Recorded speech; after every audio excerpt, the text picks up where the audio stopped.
What learnings could we take from 2024 when it comes to CTV? I think my biggest learning is move fast. You've got to continue to move fast in CTV. You've only got to look at 12 months ago what the landscape and the ecosystem of CTV looked like. There was no Prime Video, there was no Disney Plus, etc. And so you've always got to learn and move and work out, how does that fit into our narrative? What does that look like from a price point? Which DSPs are they using? How do we access it, etc. All these things. Does our data apply to it? All those sort of things have to be thought out.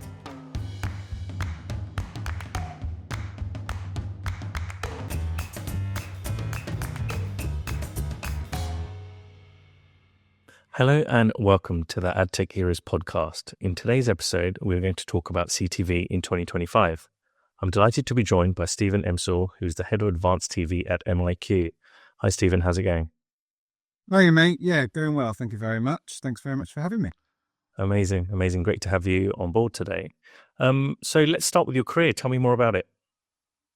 Yeah, no worries. To be honest, it's sort of been a bit of everywhere. Didn't really know about the media agency or industry as a whole when I came out of university. Knew I wanted to be in sort of advertising. That's what my degree was, but just didn't know about it and sort of stumbled within a media agency and worked across the traditional planning and buying side of things. So your traditional press, outdoor, TV, etc. And this was sort of 15 years ago. But there was always a thirst and a desire to sort of learn the digital landscape and the digital space. I saw our clients and brands move that way. I saw the teams growing. So I just felt like that was the place I wanted to be in. And luckily, I got a chance to have a hybrid role between what I was doing traditionally and have a few days spending sort of learning digital in what was MEC, which is now Wavemaker. And so from that, my appetite grew and grew and grew. And I wanted to continue to stay in the digital space, especially programmatic. And that sort of moved me into a sales role. So I moved out of the agencies and moved into a sales role. And from there, it wasn't easy. It wasn't smooth. Sort of realized I wasn't the traditional seller. It sort of took a while to understand where I fit within that sales landscape. And luckily at MiQ, when I moved there sort of 7 years ago, we had a really good leader who she pushed me into what was a strategy role. And the idea of this strategy role was to look at building products in what we called emerged and emerging channels. Emerged were ones that we already were in, but we didn't feel like we were the best in market. And emerging were new channels to programmatic and how we could sort of push them into the market and what USPs we could put in place to ensure that MiQ were market leading. And so we were working on that, and COVID came along, and I was working on programmatic digital out of home, which was a terrible time to be working on that as lockdown hit. So we had to really pivot our strategy to ensure that we continue to grow our business and diversify. And that led me into YouTube and utilizing the YouTube API. What that meant was that we could look at, deeper and more meaningful insights, better optimizations, and just have a real right to play in YouTube where we never, ever sort of activated or sort of spent money in YouTube before. And because of that, it sort of evolved because I was working on video. Netflix came into the market and organically it grew into sort of actually looking after all of the CTV landscape and ecosystem for MiQ. So then last year I took the role of head of advanced TV. And in a nutshell, what that means is sort of working between the commercial side of the business and the product side of the business to ensure that we're offering the best solution in market. And what I mean by that is the commercials are really good at unselling and pushing the products, but they've also got the ear to the ground to understand exactly what our agencies and brands need and want within their CTV solution. And the product guys are really good at building new initiatives and new things within our roadmap for our CTV solution, but then how do we commercialize that or create a narrative so that it fits the market? Previously and historically, when I've worked at other agencies or other smaller sort of sales houses, we've never really had that link. We've had people building really good products, people selling really well, but actually in terms of having that link together, we've never had that. So I think it's a really unique position to be in. And I really enjoy it, to be fair. Amazing, mate. I think it's always that balancing act, isn't it? Sales going out in market, selling the dream, coming back to product and ops and technology and trying to make it happen. I think it's a fine balance. And I think all media owners have probably seen it, and some salespeople more than others, right? But I think that what I've seen anyway over the years is that profile of a seller has changed. Yeah. I've never worked on agency side, so maybe it hasn't. But from what I've seen, it has changed, and it's become more consultative, more product and data led. If you've got a good product and good data. So yeah, would you say that's evolved over the years that you've been in the industry as well? Like that sell-in market, or those maybe those pitches you were getting in your early days agency side, was that sell any different to what you're seeing now, kind of 10, 15 years on? Oh, massively. Like monumental shift. Before, I would say like 10 years ago, it was very transactional, very IO based, very much chasing the revenue in the business and making sure that you were getting as much cash in as possible. And it was sort of short-term win philosophy and mentality. And I think that's completely changed now. And I think that's because of the nature of the market. It's so fragmented that you've got to make sure that your business is really sticky, and therefore it's moved into what you're saying, like consultative partnership, strategic thinking, where you really work with an agency to sort of be their optimum partner and sort of be essentially part of their agency. It's definitely much more like, how can we look long term to ensure that we're doing the best for your brand versus how do I get an IO and a transactional sort of revenue from you? So I definitely think that shift is monumental. Do you think it's important getting that experience on the agency side for some of our listeners that are maybe not in the industry yet, or want to go into the industry, or maybe just been in there for a couple of years? Do you think that agency experience really exposes you to lots of different things and helps you in any other role later down the line? Yeah, I think there's two things to this, right? So I think from an agency side of thing, that value for us from the sales side is huge. Like they really see the market, they understand the market, they see what the roadmaps are, and so from a landscape and understanding everything, they're really set for that, and so they can really understand where MiQ fits across that agency specifically and also the wider market. The other side to it is like what we just talked about this shift towards this consultative role, which is essentially what agency people do anyway for their brands. Is actually, we are part of your brand. We want to ensure that we're offering you expertise within digital or whatever arm you sit in within that agency.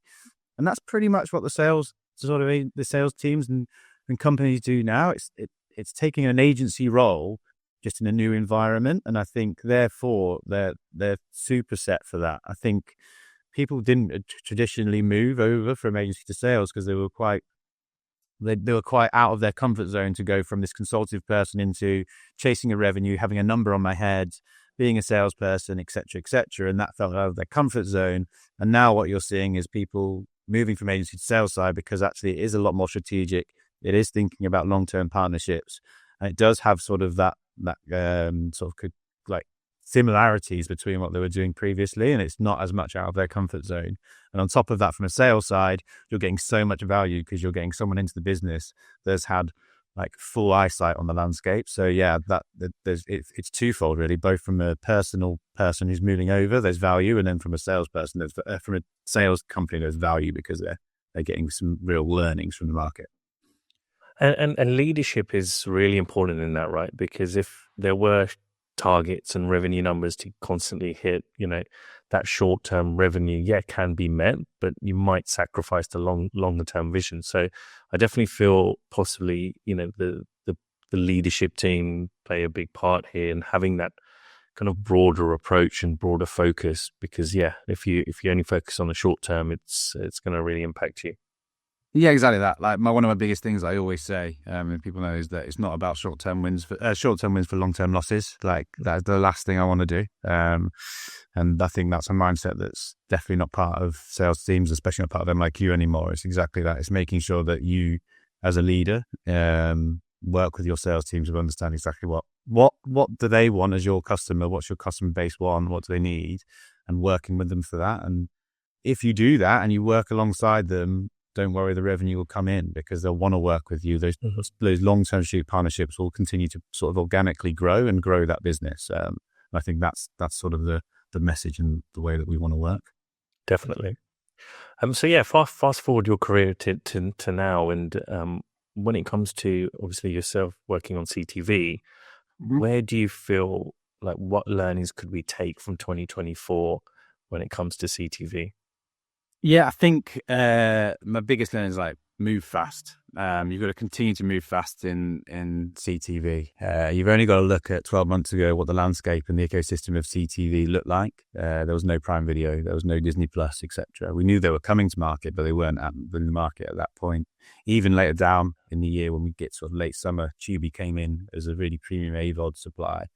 And so you've always got to learn and move and work out, how does that fit into our narrative? What does that look like from a price point? Which DSPs are they using? How do we access it, etc.? All these things. Does our data apply to it? All those sort of things have to be thought out. And so for me, the learning was to ensure that we had a really tight-knit squad within MiQ that sort of could answer all those questions. So you would have someone from trading, someone from commercial, someone from product, someone from supply, myself, all meeting regularly to ensure that we knew exactly what was happening, what was moving, because this is the velocity of CTV is fast, right? It's really, really quick. And so we've got to make sure we stay on top of that to make sure that we're offering what we feel like is the best and market-leading solution. And what do you think will change in 2025? Will it be a lot more of the same, or do you think there's new things to come?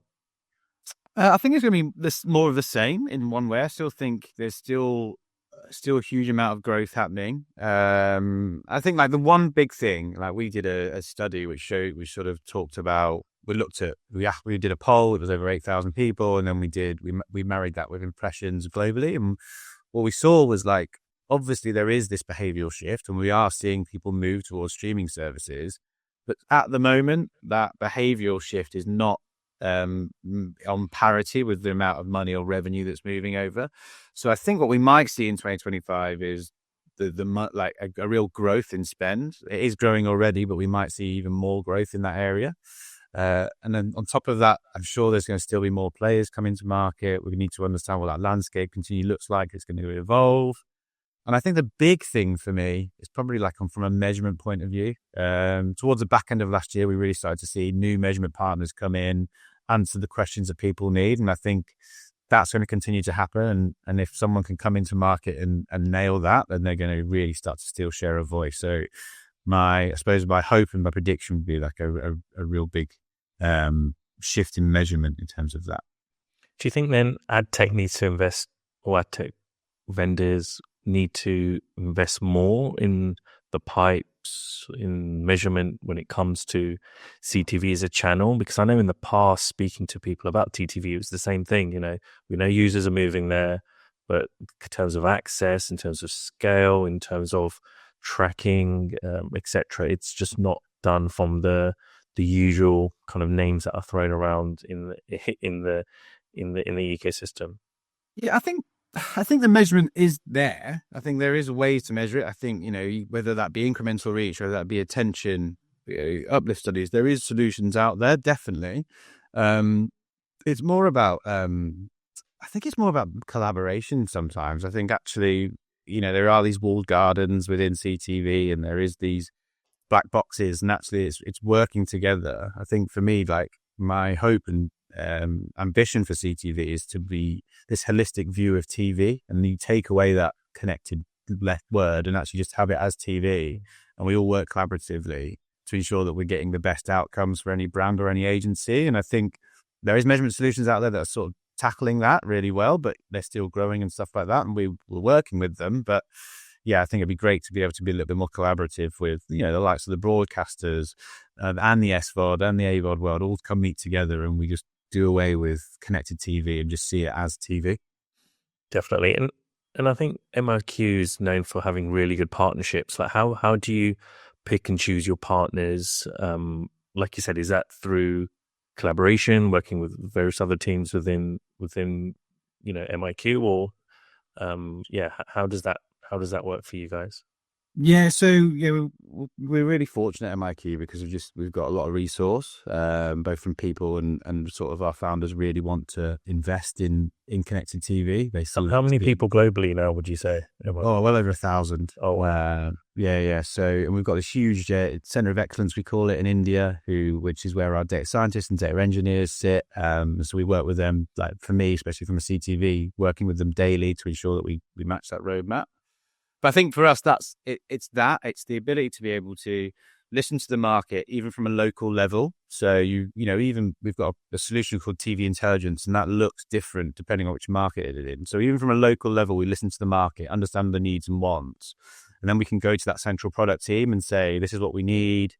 This is why we need it. This is the revenue you think we're going to bring in for it, et cetera, et cetera. And as long as there's a good business case there, it seems like the business backs it. And then we can start to really build on it. And it's about sourcing and finding those data suppliers that really sets us apart. And having that central product team really enables us to do that. Makes sense. You mentioned you need to probably drop the C in CTV. And in that will obviously be linear TV. Do you feel linear TV still has its place in the market, and especially for brands? Massively. Like when I go to agencies or clients, I always say that I'm not here to turn around and say you need to be shifting your money from linear to connected TV or to streaming services. That's not at all what we see the landscape is at the minute. We still see linear as king. There's no way of getting such broad reach really quickly, efficiently as you do with TV. What we do want to do is complement that. And so the idea being that there is going to be audiences that they can't reach, or areas in the UK that they're struggling to do. So we have an ability to be able to look at that linear campaign through our TV intelligence dashboard and be able to say, actually, from your linear campaign, this is what we're seeing from a frequency level. Here's some areas in the UK that we feel like you're not reaching. Here's some audiences. Why don't we run our CTV campaign in those areas, and therefore organically making sure that you get incremental reach and optimum frequency across the whole of the UK. So it's never about, like, my big thing is always like, don't change anything you're doing from a linear perspective. It's just, we're here to try and complement everything they're doing to ensure that holistically, from a TV point of view, you're running the most efficient campaign you can. And have you seen different results from linear versus CTV? Have you seen, is there a lot of differences obviously in buying? There probably is, right? But in terms of what you can measure, the results, is there many differences for those agency planners and buyers out there? Yeah, it's an interesting one in terms of the wants of agencies, I suppose. Like I come from like a programmatic background. Obviously, we deal with traditionally we deal with digital teams, and the digital teams have a thirst for insight and knowledge and outcomes, etc. And AV teams are more obviously about, I want to ensure that I'm efficiently hitting my audience. So we've had to sort of change and ensure that we're talking the right language to the right teams. So for us, we need to make sure we move our outcomes to wherever that may be. For TV, it's traditionally looking at things like incremental reach and making sure that we're running really efficient campaigns that complement your linear campaign, ensuring that we reach new audiences as cheap as possible. But when you look at like digital teams, it may be something completely different. It may be actually we want to look at outcomes from a DR perspective, sales. We might want to look at attention within the CTV space. We might want to look at brand uplift. So I think you've got to be really agnostic in your measurement and your outcomes, like you normally do within digital, right? To understand where this campaign fits within the funnel. And actually we're making sure that we complement what they're trying to achieve from a broader comms planning level, and making sure we're achieving that through our programmatic activation in CTV. Makes sense.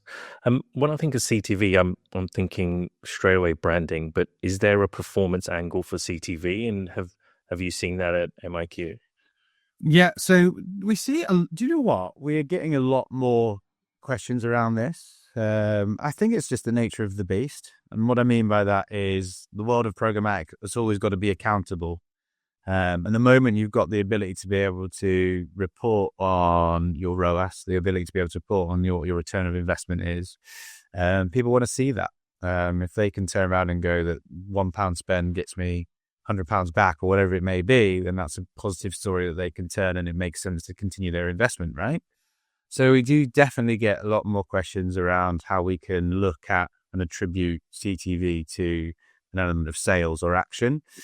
We've started to do that definitely in the last sort of Q4. We started to run a lot of that through IP matching and things like that. So we are seeing that a lot more, and the appetite for that from agencies a lot more, definitely. And I'm guessing that over time that's becoming more scalable because maybe agencies and brands are looking away from the open web or traditional display when it comes to running their performance campaigns? I think it's just also the landscape. Like, again, you've got to look at it as like 12 months ago, we were talking about CTV in a world of really like looking at it from an AVOD and FAST perspective, and all those channels and supply paths are really useful. Actually, from a scalability point of view, then there wasn't as many viewers as there is in like the broadcasting world, right? And then suddenly overnight, Prime Video came to market. Everyone turned into this advertising model. Netflix have really changed the strategy to ensure that they're growing that advertising model. And then Disney Plus have come to market.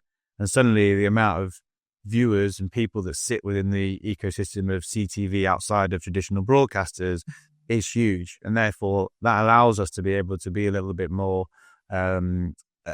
innovative in the world of CTV and enables us to optimize, etc. So things like outcomes that becomes a possibility because we can start to move towards that instead of sort of just running a campaign within that AVOD and fast world and just sort of running it as best we can and making sure we're managing frequency. Yeah, it's interesting because a lot of these names that you've mentioned are household names, right? So I don't know whether there's a subconscious bias towards them as well. Maybe on the agency side, okay, I'm running a Netflix and Disney, and obviously in the past we've seen it with Spotify as well. So do you think that plays a big part, that we've been able to familiarize it a bit because of, the murky world of programmatic or all of these acronyms thrown around as we've seen over the last 10, 15 years? Now you can actually simplify it and say, well, yeah, I'm running your ads across all these different platforms, which you're 9 times out of 10 using when you finish work and you get home and you have your dinner and you put on Netflix, right? Do you think that has played a big part as well? 100%. I think that's been one of the biggest challenges in CTV. And I always talk about it, like, if you think about it from a programmatic point of view, if you were running a programmatic campaign and said, I only want to run on the sites that I use or the sites I'm familiar with, your site list would just be reduced to, the whitelist would be so small, it wouldn't be efficient, if that makes sense. The idea being that programmatic is all about an audience buy. It's all about audience first, using data to understand where they are, what they're doing, and buying that there. And so even if you are looking to buy a car, you don't have to be on Auto Trader. You could be elsewhere, but we know you're in market because we have the data to be able to apply that. And I think that is where we've got to try and get to in CTV, which is like, yeah, we do have these household names, but you do need to appreciate that there is people on AVOD and FAST, and there is a substantial amount of people on that when you put it all together.